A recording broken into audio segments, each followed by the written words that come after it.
Es una solución de continuidad de un tejido, ¿cierto? En el cual va a haber pérdida de sustrato funcional, pérdida de parénquima, pérdida de mucosa. En el caso del estómago hemos visto que va a avanzar en 4 grados distintos, ¿no? Tenemos el mucoso, que es grado 1, tenemos el submucoso, que es grado 2, tenemos el muscular, que es grado 3, y el grado 4, que vendría ser el seroso o perforado, ¿no? Será perforado, ¿no? ¿Cuál es el causante habitual de trastorno inflamatorio a nivel gástrico? Del agudo, a ver, primero, ¿cuál es la primera y principal causa? Los aires. Así que vamos a diferenciar dos trastornos. Los aires, que son causantes de la enfermedad ulcerosa péptica y enfermedad ulcerosa gástrica aguda. ¿Y la segunda cuál es? Alimentación. Pilorina. Pero Los agudas también. La segunda causa de la aguda es la aguda del pico. Ahora la crónica. En esa sí vamos a poder observar dos tipos. dos tipos, ¿no? La principal causa es la del coráter.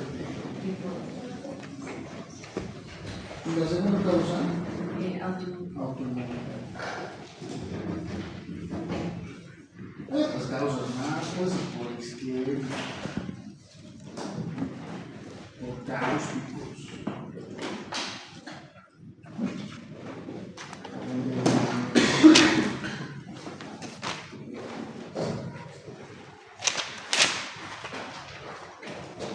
Por hidrocarburos policídicos, que hay una gran cantidad de alteraciones.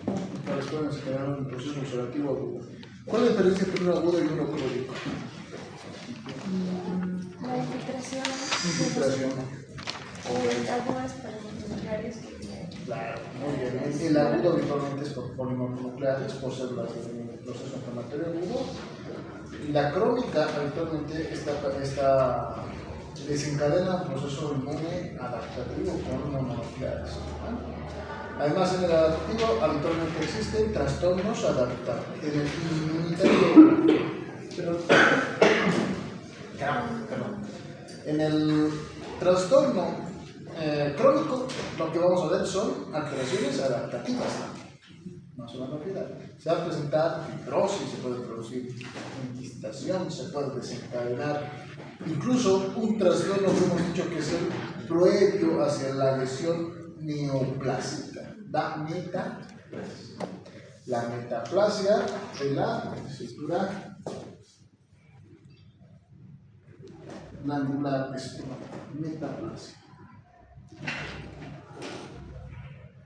¿Hacia qué estructura se va a metaplasiar? Hacia mucosa intestinal. ¿Cuál es un parámetro que nos puede indicar que este se va a malignizar?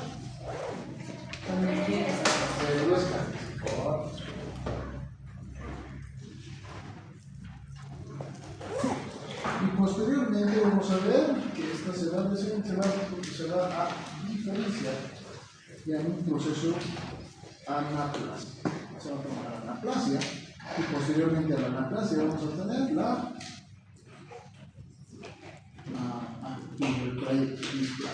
displasia, se transforma en anaplasia y finalmente en neoplasia. Ahora lo que vamos a ver es eso. ¿Cómo está conformada la neoplasia gástrica?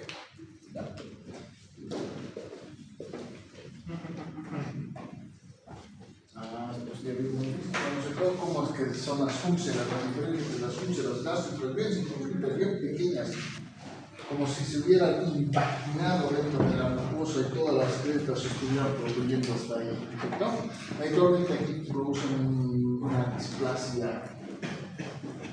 un trastorno plástico de discriminación. Estamos viendo algunos trastornos habitualmente asociados a la necesidad. Y ahora sí, neoplasia.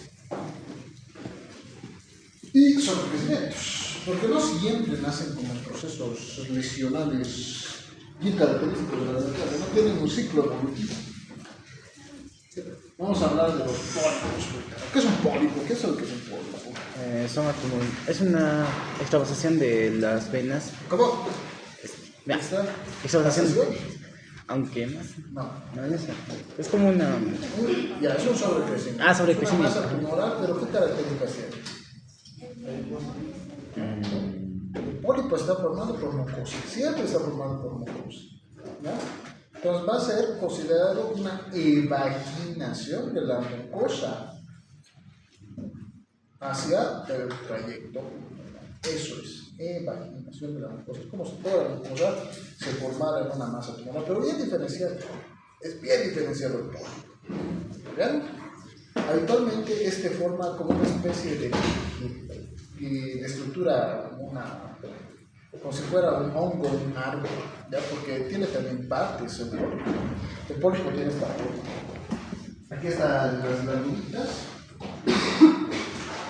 Y sobre qué se fuera con el mismo tejido glandular.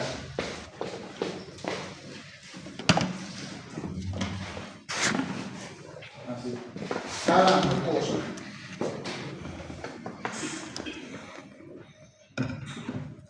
Esto puede jalar muscularmente, pero no jala muscularmente. En sus mucosas se encuentra, todos los mucosos se encuentran. Habitualmente solamente es una proyección de tejido de la mucosa. ¿Bien? Es exofítico. Porque se proyecta hacia el lumen. Tiene tres partes, tiene una base, tiene un tallo y tiene un cuerpo. ¿Bien? Los pólipos gástricos se van a desarrollar habitualmente por un proceso inflamatorio. ¿Ya? Los más frecuentes a nivel gástrico van a ser los pólipos inflamatorios y los pólipos hiperplásicos. Bien diferenciados son los pólipos, nuevamente quiero quedar en eso. Su pregunta de evaluación de por la poliposis estomacal, características de la poliposis estomacal y de todos los pólipos en general, tienen tejido bien diferenciado, solamente hiperplasia, está hiperplasiado. ¿Qué cosa? La mucosa. Muy bien. Cuando esto se proyecta hacia el interior, habitualmente lo que va a desencadenar es que, bueno, el órgano estomacal ya sabemos que en su lumen tiene que tener ahí al tejido, bueno, al sustrato nutricional del producto de la digestión, ¿cierto? Y esto tiende a impulsar, a comprimir, a traumatizar, ¿no es cierto?, estos pólipos. Entonces estos pólipos con el contacto que tienen con el lumen, con el contacto que tienen con el contenido abdominal estomacal, pues empiezan a romperse. Y rompen y vuelven a crecer. Se rompen y vuelven a crecer. La poliposis estomacal está asociado hacia el sobrecrecimiento del adenoma gástrico. ¿Bien?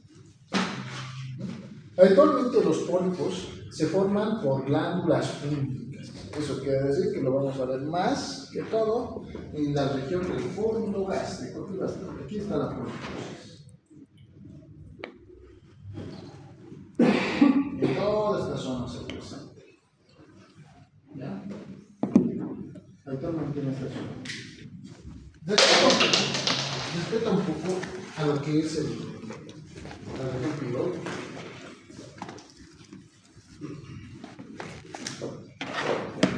No se sabe bien la causa, dicen que son trastornos congénitos los cuales van a desarrollar la presencia de pólipo estomacal.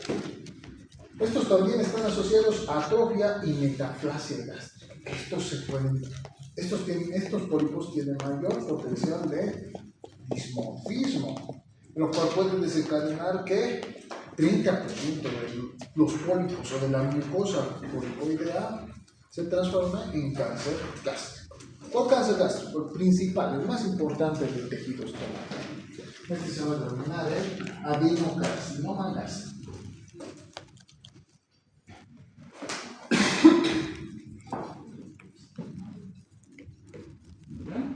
Ya, una de las etiologías probable el adenocarcinoma gástrico, ya lo tenemos acá, es el pólipo gástrico, en región 1. Muy bien, ya. Vamos a ver ahora su evolución natural. El adenocarcinoma gástrico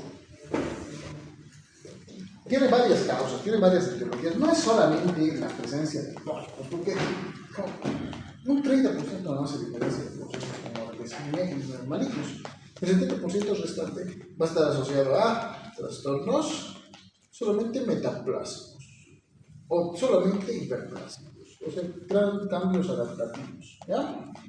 El adenocarcinoma gástrico nace de la displasia, pero principalmente, la principal causa, pregunta de evaluación, la principal causa del adenocarcinoma gástrico es la presencia del Helicobacter pylori. El Helicobacter pylori, ¿qué es lo que produce? Pues no produce pólipo, no produce metaplasia, ¿qué produce? Ulceración, produce úlcera gástrica, ¿no? Entonces, de este proceso de ulceración se forma displasia, se forma anaplasia y se forma neoplasia. Entonces, dos tipos de etiologías va a tener el cáncer gástrico: pólipo, ulceración. ¿Ya? Muy bien.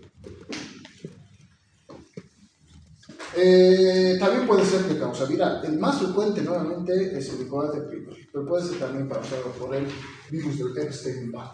¿Ya? Y aquí vamos a ver su asociación a algunas alteraciones genéticas. ¿Ya? La mutación de ciertos genes también asociados al carcinoma gástrico. Tenemos la CDH1, que es una mutación de la formación de las ecaderinas. ¿Qué son las ecaderinas? ¿Ah? Son partes, son proteínas de adherencia, ¿no es cierto?, que forman las uniones en las máculas, en la zona adherens de los epitelios, ¿no? Entonces esta tiende a escindirse, y al escindirse, al separarse las células, pues va a generar un sitio de vulnerabilidad. ¿Muy bien? Y también pueden ser asociados a las PAM-beta, ¿ya? Que son unas caterinas que modulan al gen del APC, de las células APC. ¿No? Esto es el tumor más frecuente. Hay otros tipos de tumores, pero estos son bien raros. Tenemos al tumor neuroendocrino, también denominado carcinoma. Aquí el tumor no está asociado hacia la mucosa, bueno, no a toda la mucosa, sino a un tipo especial de células. ¿Ya? El tumor neuroendocrino es un tumor que deriva de otro tumor, un tumor extrínseco a la mucosa gástrica. Actualmente este puede ser diseminado de algún proceso tumoral cancerígeno que se encuentra muy alejado. ¿Muy bien? Habitualmente este tumor gástrico migra hacia algo traqueobucal, pulmones, intestino delgado y páncreas. Recapitulemos. ¿Cuál es el tumor más frecuente? Adenocarcinoma. ¿Cuáles son las causas de la adenocarcinoma gástrica? Pólipo. ¿Qué más? Úlceras. Úlceras por Helicobacter pylori y úlceras por Epstein. ¿Hay alteraciones congénitas asociadas? Sí. Dos reconocidas, ¿no? Una en la cual existe separación celular por una alteración del proceso de unión en las células adherentes del epitelio, y otra asociado a un gen modulador del APC. El tumor neuroendocrino, el tumor carcinoide, ¿deriva de qué? De células derivadas, o sea, ¿qué células forman la mucosa gástrica? ¿Recuerdan? Varietales. Principales, células madre, células de recubrimiento de cuello y superficie, células madres degeneradoras. Nos falta una, que también este tumor deriva de células de miel, por eso se llama tumor neuroendocrino. ¿Ya? Este tumor no se encuentra acá, no se encuentra en el tejido gástrico. Este tumor migra hacia otros órganos, los órganos a los cuales más migran es el árbol traqueobucal, los pulmones, el intestino delgado y el páncreas. Pero aquí hay que prestar atención a los que migran hacia el intestino delgado, porque como tienen ahí sustrato nutricional y funcional para seguir proliferando, pues habitualmente estos son los más agresivos, ¿ya? Los más agresivos que se encuentran en el intestino son los que se van a encontrar en el intestino medio. Los carcinoides neuroendocrinos derivados del estómago que migran hacia el intestino medio son los más agresivos. Van a tener una pregunta así en su evaluación, por si acaso. ¿Ya? En el intestino anterior habitualmente forman gastrinomas. ¿Qué quiere decir un gastrinoma? Es un tumor. No solamente gástrico, es productor de ¿Gastrina? y al producir gastrina, ¿qué produce acá? En el estómago. Ácido clorhídrico. Puede promover la formación de acidosis y úlcera gástrica. ¿Ya? En el intestino posterior, pucha, son los más benignos de todos. Aquí producen poca metástasis y liberan habitualmente hormonas polipeptídicas nada más, que tampoco tienen ninguna cualidad de producir alguna alteración de la mucosa intestinal o gástrica. Los más agresivos, intestino medio, porque son los que más mutan, los que más sufren mitosis y además los que desencadenan necrosis rápidamente en el tejido, lo cual hace que se pierda este tejido y se pierda su continuidad. ¿Bien? Ahora, tenemos también tumores, no solamente de la mucosa, ¿ya?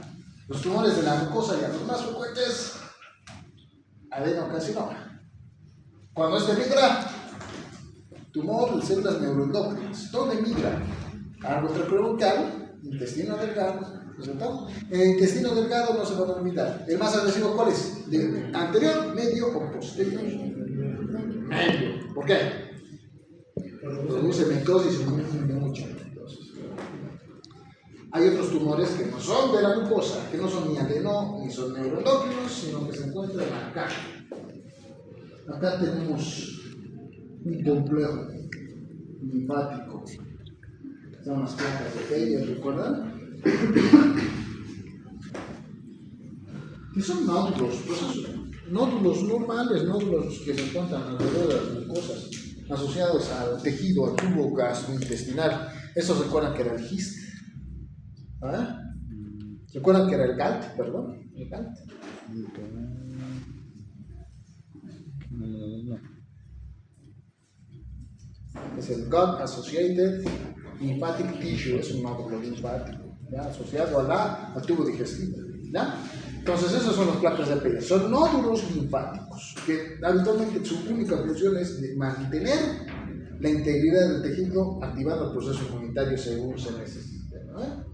Estos tumores estromales, porque son del estroma, no son de la mucosa, son del estroma, se encuentran en la submucosa. Estos también son desencadenadores de tumores estromatosos, ¿ya? Actualmente estos son asociados a mutaciones de ciertos genes, a las mutaciones del gen de codificación de la tirosina sinasa, el receptor alfa de crecimiento epidérmico. Habitualmente estas incluso pueden afectar a las células que se encuentran en el intersticio del estroma, las células intersticiales de Cajal. ¿Qué son las células de Cajal? ¿Quién recuerda qué son las células de Cajal? Son las células del marcapasos gástrico, del marcapasos intestinal, las que modulan el proceso de peristaltismo intestinal. Entonces, cuando estos afectan a las células del estroma, ¿qué van a desencadenar? Pero utilicen un poco la lógica. Si alteran a las células de Cajal, ¿qué va a producir? ¿Movimientos más rápidos? Ya, no movimientos más rápidos, sino van a abolir el movimiento. Los pacientes que tienen tumores del GIST habitualmente tienen distensión abdominal, porque ya no se producen peristaltismo. Producen como un corte de la emisión del peristaltismo. Entonces los demás son peligrosos. Finalmente vamos a hablar de los, porque en el resto sigue funcionando el intestino, en los epiteliales sigue funcionando el intestino, el adeno, en el caso del tumor neuroendocrino sigue funcionando, no hay problema. En el caso de los tumores gastrointestinales del estroma, se ven las células de regal, ya no se mueven, ya no sufre el peristaltismo. Entonces, inhabilita. sufre distensión, sufre el paciente dilatación del lumen. Y finalmente, los linfomitas. ¿Ven? Los linfomas habitualmente se producen en una etiología común, la más frecuente es virus Epstein-Barr, ¿ya? Habitualmente las infecciones constantes por este virus pueden desencadenar alteraciones proliferativas de la mucosa linfática, del tejido linfático. Y estos, cuando se empiezan a contaminar, se empiezan a relacionar con el virus de la enfermedad que crece dentro de las células linfáticas, más que todos los nódulos, estos van a desencadenar procesos de atipia dentro del tejido linfático, lo cual desencadena la presencia de los maltomas, ¿no? Acá los procesos de atipia son bien específicos en el tejido linfático, no se producen diferenciación, solamente proliferación. Vamos a ver una gran cantidad de células blancas, pero confinadas. No tienen dismorfismo. Actualmente por microscopía no se puede ver dismorfia en las células linfáticas, pero se va a ver una gran cantidad, con un proceso leucémico, pero bien confinado, no. Así se va a caracterizar la aparición de los maltomas. ¿Entendido?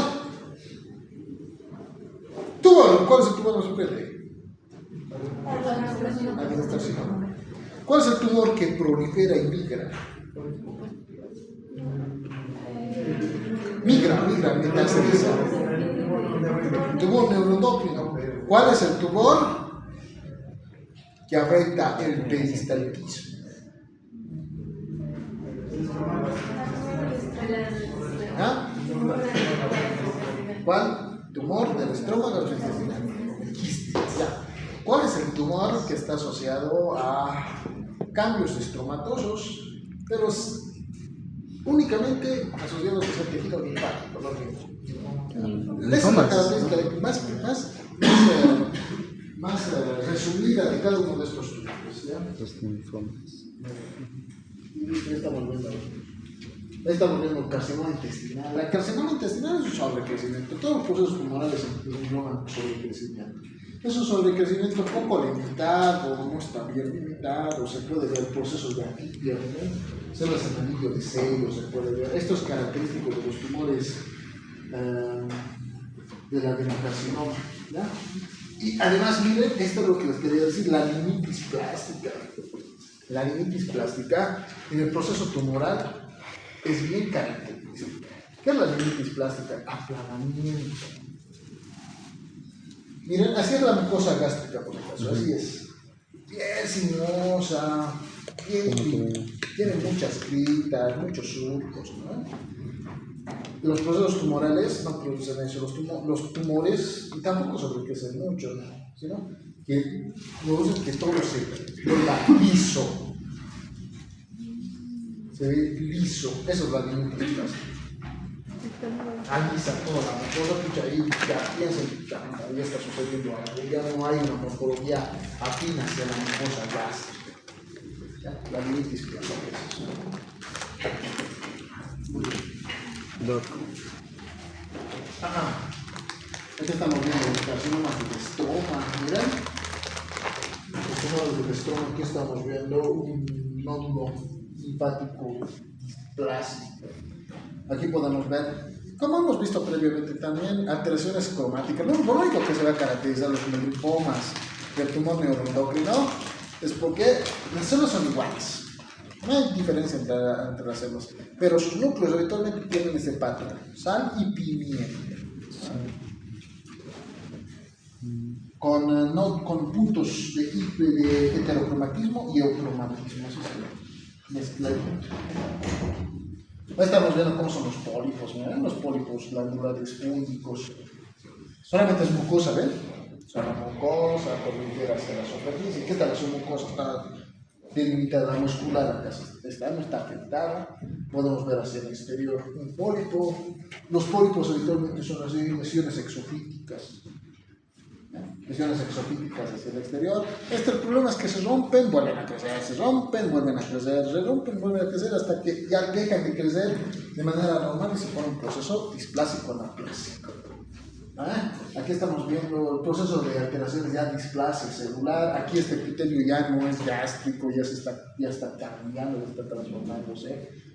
Pólipos por este lado. El adenoma gástrico, miren, células bien lindas acá, bien simétricas. Células gástricas, y del otro lado, muchas células displásicas, pleomórficas, con núcleos voluminosos o núcleos muy pequeños, el citoplasma también disgregado, grande, pequeño, células de todos los niveles de estratificación, se ve todo, ¿no? Es la diferencia entre estos.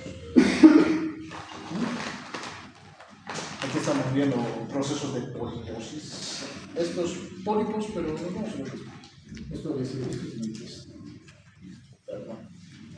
Bueno, aquí estamos viendo las características del carcinoma gástrico. Miren, en el primer caso, ya estamos viendo su asociación, que era ulcerativa. También puede ser polipoidea, hemos dicho. Aquí lo que vamos a encontrar, lo que más va a llamar la atención, la presencia de displasia y, como es una enfermedad crónica, agregados en la submucosa de qué? ¿De qué inflamación? Adaptativa, mononuclear y celular en grandes cantidades, ¿no? Y aquí estamos viendo la displasia, una característica habitual de estas, o sea que empieza a proliferar hacia la submucosa. ¿Ya? Y característica de los adenocarcinomas que no es menor, el signo del anillo de Seidel. ¿Qué es eso? Es como una sortija. Así son los células. Tienes tu citoplasma bien voluminoso, como si fuera un anillo de verdad, lleno de vacuolas. Hay hartas vacuolas de su citoplasma. Y su núcleo de su núcleo es periférico, su núcleo es en superficie, como si fuera un anillo. Así es. ¿Bien? Está aquí, tiene la polización y agregados en el citoplasma.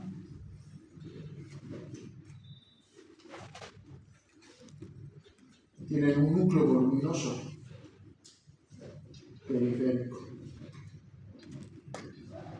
Ese es el signo de anillo de Seidel.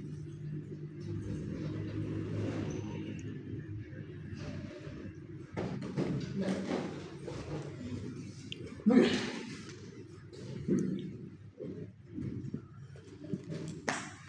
Aquí estamos viendo los otros tumores. Miren el linfoma gástrico, ¿cómo es? El linfoma gástrico es el crecimiento del estroma. Aquí estamos viendo células que no tienen displasia, que no tienen alteración del núcleo de su conformación morfológica grande, pero sí nuclear en general.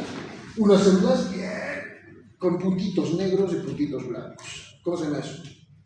Salpinguen. Así se ve. Aquí estamos viendo otro tumorcito, cómo crecen. Estos son más regulares, no son tan proliferativos ni tan irregulares como el adenocarcinoma. Pues son del estroma, eventualmente están bien confinaditos. ¿Vale? No. Este es el quiste. Este habitualmente, el quiste, ¿dónde se encuentra? En otros órganos, ¿no?